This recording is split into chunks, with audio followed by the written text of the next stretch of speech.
a mais um Koinonia Play. Eu sou o pastor Daniel e trago uma palavra de Deus para a sua vida. Mas antes de irmos à palavra, eu quero te convidar para orar comigo pelos nossos irmãos da igreja perseguida. Então, junte-se a mim em oração. Senhor, queremos clamar pelo teu sangue, que o Senhor fortaleça os nossos irmãos perseguidos, aqueles que por amor a ti estão sofrendo perseguição nesse momento.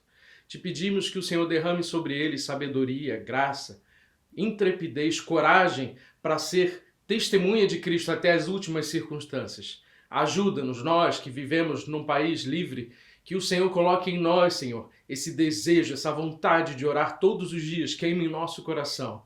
Que nós sejamos um com os nossos irmãos e que eles orem por nós para que nós tenhamos também intrepidez para sermos testemunhas de Cristo aqui aonde vivemos, que nós possamos fazer a diferença na nossa sociedade. Em nome de Jesus, nós te pedimos que o Senhor abençoe Israel, abençoe a nação de Israel, que o Senhor faça o seu nome conhecido, que se levantem homens, mulheres fortes, intrépidos, para fazer o seu nome conhecido em Israel. Que o Senhor abençoe os muros de Jerusalém, assim como ensina a tua palavra. Que haja paz em Jerusalém, nós oramos. E te pedimos também pela nossa nação. Abençoa o Brasil, Pai, nós te pedimos. Reúna a igreja como uma igreja santa, pura, pronta e preparada para ser testemunha do teu nome. Nós te pedimos em nome de Jesus. Amém. Amém. E se você tem no seu coração o desejo de participar desse ministério, se você tem uma semente aí preparada para ofertar, fique à vontade. Na tela vão aparecer as informações para você fazer o Pix ou qualquer tipo de transação bancária. Deus abençoe a sua vida.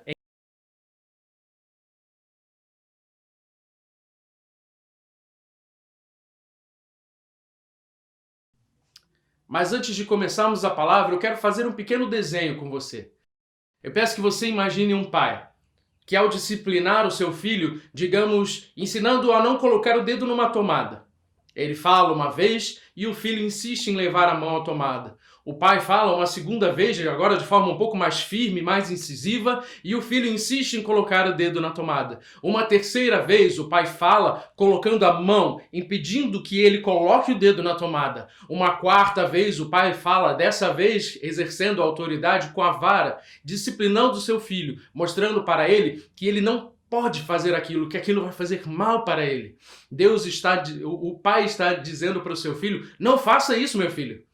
Você terá consequências. Então, uma última vez, o filho vai e coloca o dedo na tomada. E dessa vez, o pai, então, deixa o filho viver com a consequência das suas ações. Permite que o filho coloque o dedo na tomada. O pai, amoroso, ele fala assim, meu filho, tantas vezes eu te disse para não colocar o dedo na tomada. Mas se você não aprende, vamos, que você aprenda com as consequências dos seus atos. Vai e coloque o dedo na tomada. O filho, então, vai e coloca o dedo na tomada. E ao tomar um choque, ele se retrai rapidamente, chora, e ele olha para o pai como sabendo que fez algo de errado. E o pai o abraça, o beija e o diz, espero que você nunca mais coloque o dedo na tomada. E com essa ilustração, eu te convido a ler em Jeremias, o profeta Jeremias, no capítulo 2, a partir do versículo 26, que diz assim, como se envergonha o ladrão quando o apanham, assim se envergonham os da casa de Israel. Eles, os seus reis, os seus príncipes, os seus sacerdotes e os seus profetas, que dizem a um pedaço de madeira, tu és o meu pai, e a pedra, tu me geraste, pois me viraram as costas e não o rosto. Mas em vindo a angústia dizem, levanta-te e livra-nos, onde, pois, estão os teus deuses, que para ti mesmo fizeste?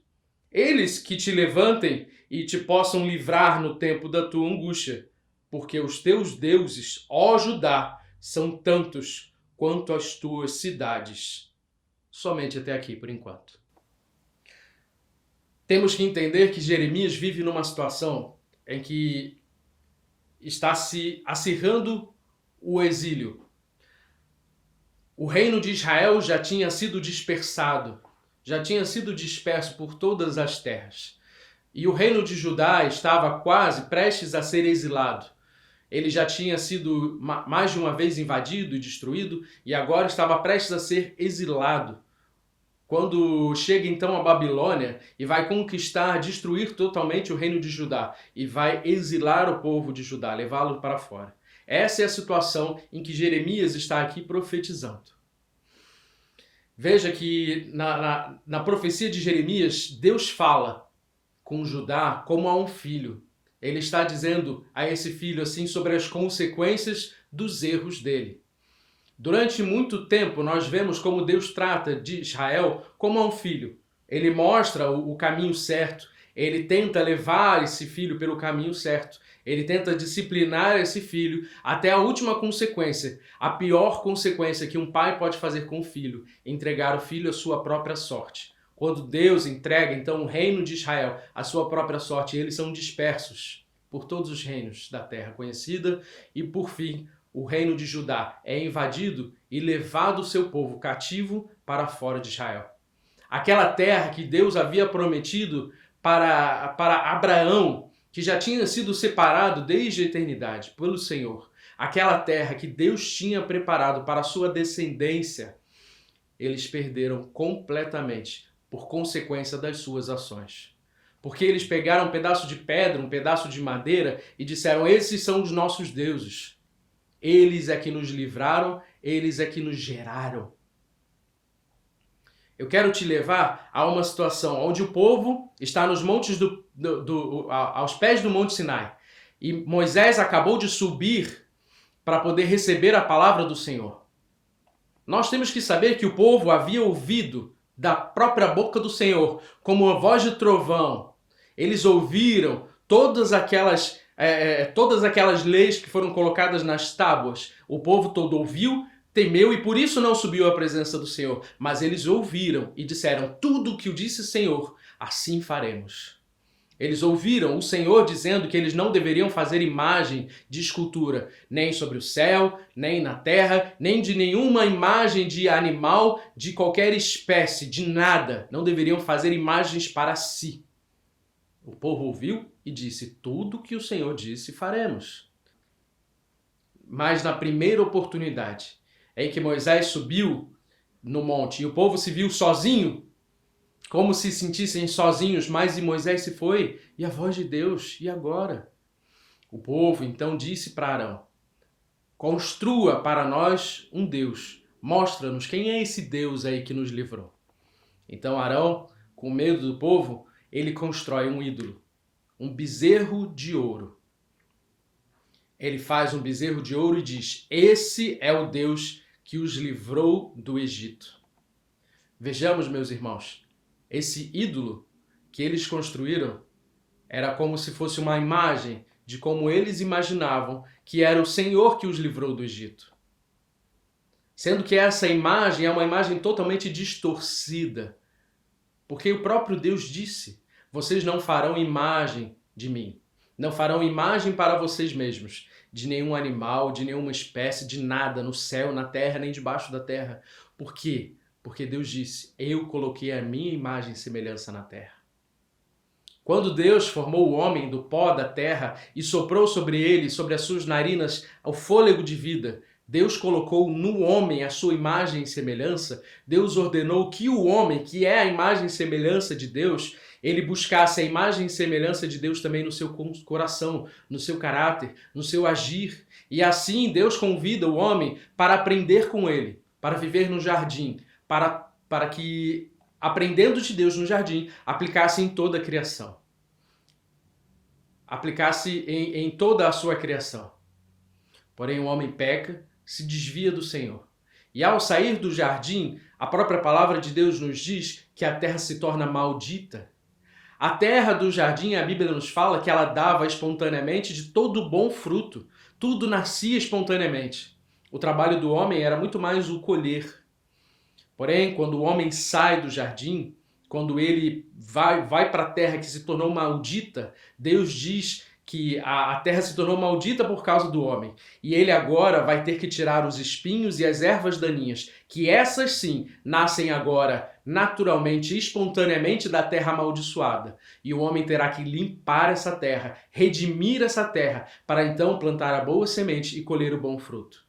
Aquele bom fruto que nascia espontaneamente no jardim, agora ele deve ser trabalhado. A terra tem que ser trabalhada, pois a terra se tornou maldita. Ela tem que ser retirada, todos os espinhos, todas as ervas daninhas. Essa terra tem que ser trabalhada para que possa receber a boa semente e só então colher o bom fruto. Nós vemos que Deus convida um povo para ser este lavrador, de cuidar a terra. Ele recebe a boa palavra, ele recebe o bom caminho, dizendo: esse é o caminho. Deus dá ao povo a sua lei, Deus dá a Israel o caminho por onde andar, o exemplo, como se ele convidasse de novo Israel para o seu jardim, dizendo: venha e aprenda de mim. Agora esse é o bom caminho. Mas se nós pensarmos um pouco sobre a realidade que havia em Israel, a realidade que havia, na verdade, em toda a terra, todos os povos de todas as terras, cada um tinha os seus ídolos, feitos à imagem e semelhança dos seus próprios erros e das suas próprias contaminações e das suas próprias inclinações pecaminosas. Todos os deuses, se nós vermos as mitologias, eles têm erros que têm a ver com as contaminações e com as próprias concupiscências da carne do ser humano. Alguns com ira, alguns com ódio, alguns com luxúria, seja qual for. Nós vemos deuses que exigem que sejam feitos pactos, que sejam feitos entregas de sangue. Nós vemos deuses antigos que exigiam que fossem feitos grandes bacanais. Nós vemos deuses antigos que exigem das mais terríveis coisas.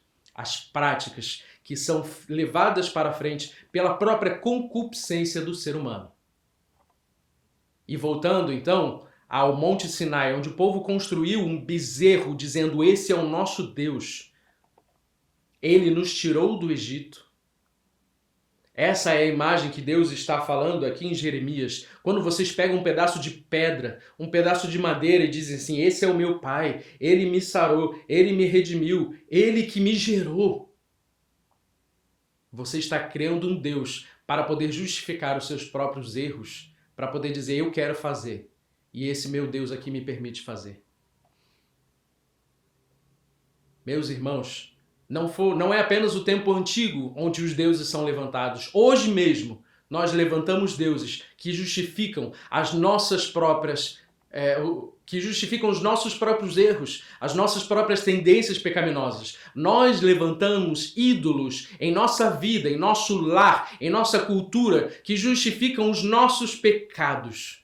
Para justificar os nossos atos pecaminosos, nós levantamos um Deus da riqueza, para poder buscar a riqueza e até a última consequência, e buscar sem cessar, e vamos enchendo os nossos celeiros da riqueza, porque é isso que importa.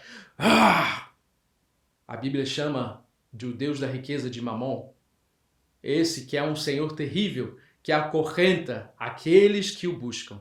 Aqueles que servem a Mamon não são nunca livres, estão sempre buscando e correndo atrás das riquezas. Mas não pense que esse é o único Deus nos dias de hoje.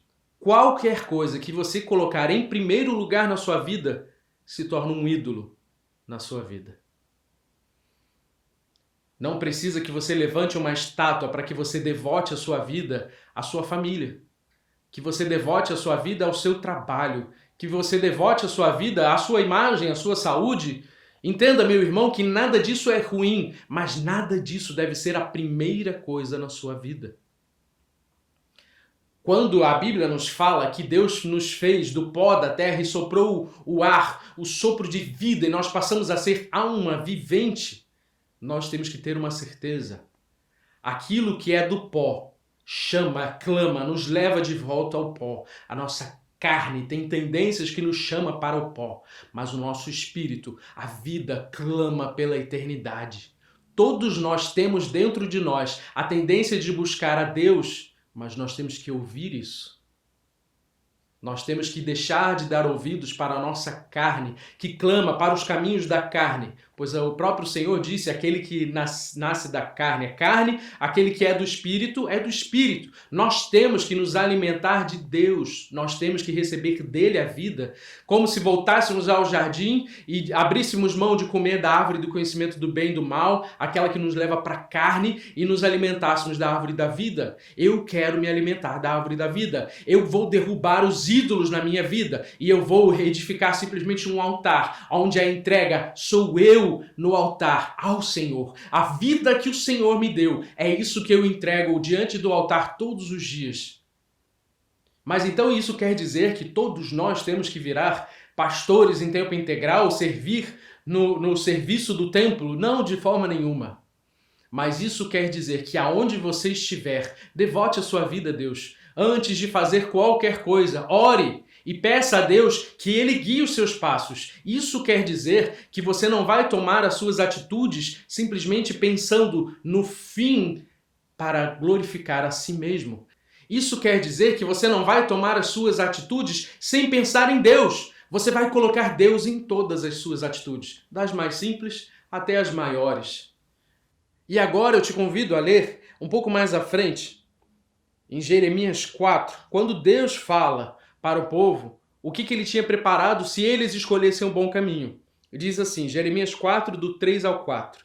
Porque assim diz o Senhor aos homens de Judá e Jerusalém, lavrai para vós outros caminho novo, e não semeeis entre espinhos. Circuncidai-vos para o Senhor, circuncidai o vosso coração, ó homens de Judá e moradores de Jerusalém, para que o meu furor não saia como fogo e arda, e não haja quem o apague, por causa da malícia das vossas obras. Está aqui o segredo.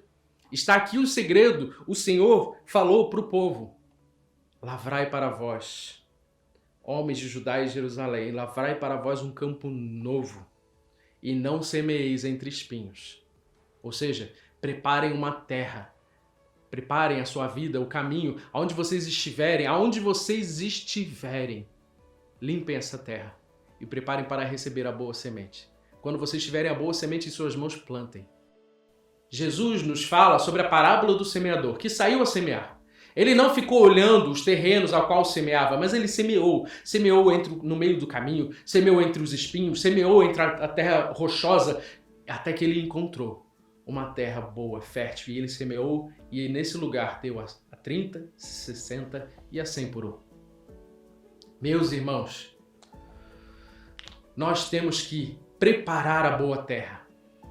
Nós temos que lavrar a boa terra, para que quando vier um semeador, semeando a sua semente, sejamos nós, ou sejam os nossos irmãos, seja quem for, assim como disse Paulo, se um semeia, o outro colhe, o crescimento vem do Senhor.